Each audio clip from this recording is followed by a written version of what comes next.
Shalom, mari kita merenungkan sebagian dari firman Tuhan. Damai sejahtera Allah yang melampaui segala akal akan memelihara hati dan pikiranmu di dalam Kristus Yesus. Amin. Kita buka Alkitab kita dari kitab Keluaran pasal 14 ayat 26 sampai ayatnya yang ke-31. Keluaran pasal 14 ayat 26 sampai 31. Demikian firman Tuhan.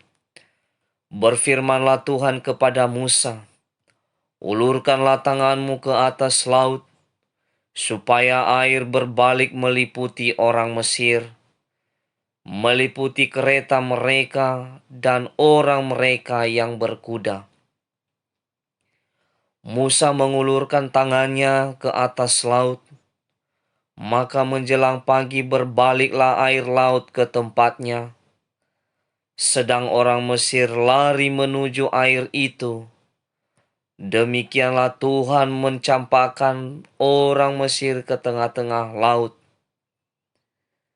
Berbaliklah segala air itu, lalu menutupi kereta dan orang berkuda dari seluruh pasukan Firaun yang telah menyusul orang Israel itu ke laut. Seorang pun tidak ada yang tinggal dari mereka.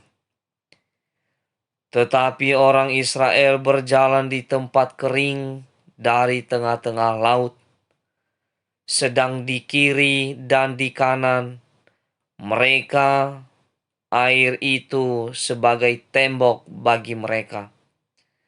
Demikianlah pada hari itu Tuhan menyelamatkan orang Israel dari tangan Mesir, dan orang Israel melihat orang Mesir mati terhantar di pantai laut.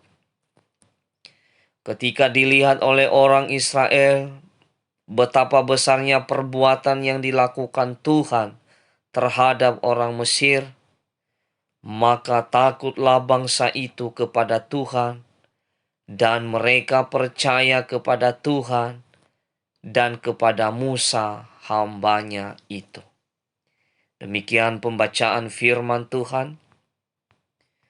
Tema yang menjadi renungan kita pada saat ini yaitu Tuhan menyelamatkan umat-Nya.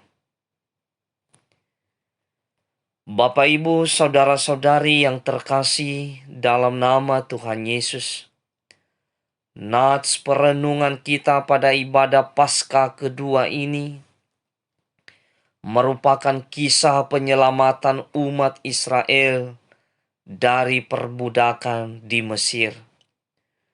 Tuhan menyatakan cara-caranya dalam menyelamatkan setiap umat-Nya yang dahsyat lewat hambanya Musa sebagai pemimpin yang mengangkat tongkatnya ke atas laut.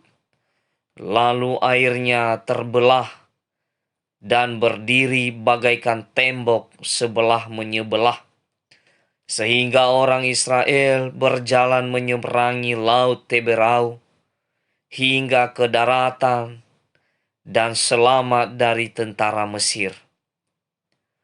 Tuhan melakukan semua cara ini agar umat Tuhan semakin takut kepada Tuhan dan mempercayai hamba yang diutus oleh Tuhan. Melalui tema ini, maka ada beberapa yang Tuhan nyatakan caranya dalam menyelamatkan umat-Nya. Yang pertama, Tuhan memakai hambanya Musa di ayatnya 26 dan ayatnya yang ke-27. Tuhan memakai hambanya menyampaikan isi hatinya dengan tujuan agar umat pilihannya sadar bahwa ini utusan Tuhan.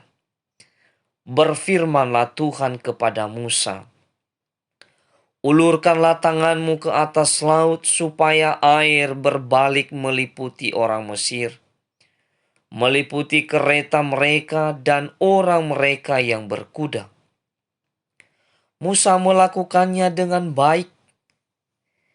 Peran Musa dalam firman ini menunjukkan tentang Allah yang memilih dan menetapkan serta memberi kuasa kepada setiap orang yang taat dan setia pada panggilannya.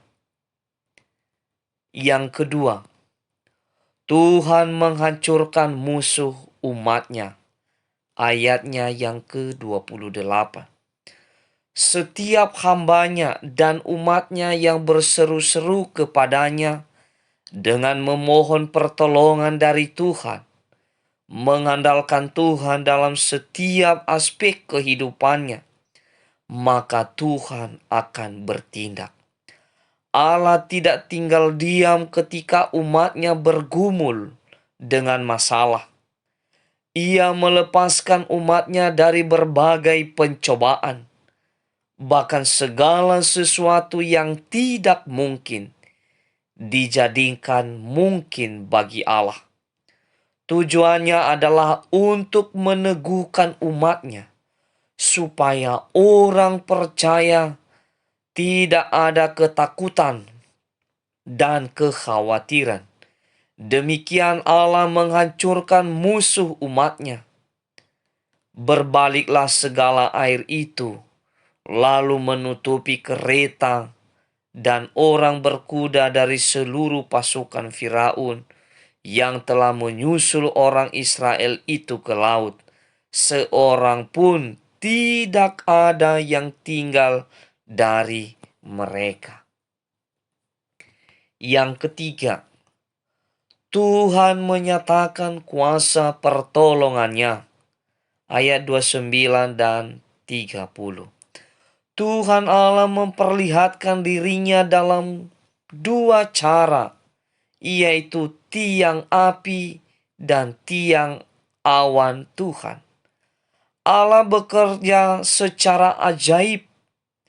Tindakan Allah ini membuktikan bahwa Ia telah menyatakan kuasanya terhadap musuh umatnya dan cinta terhadap umat yang mengasihinya.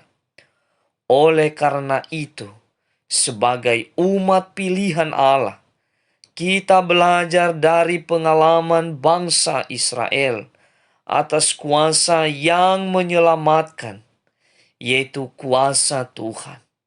Demikianlah tiang itu berdiri di antara tentara orang Mesir dan tentara orang Israel. Dan oleh karena awan itu menimbulkan kegelapan, maka malam itu lewat, sehingga yang satu tidak dapat mendekati yang lain. Semalam-malaman itu, Allah bekerja secara ajaib untuk mereka yang sungguh-sungguh dan setia melakukan perintah dan ketetapannya. Demikian firman Tuhan. Tuhan Yesus memberkati. Amin. Shalom.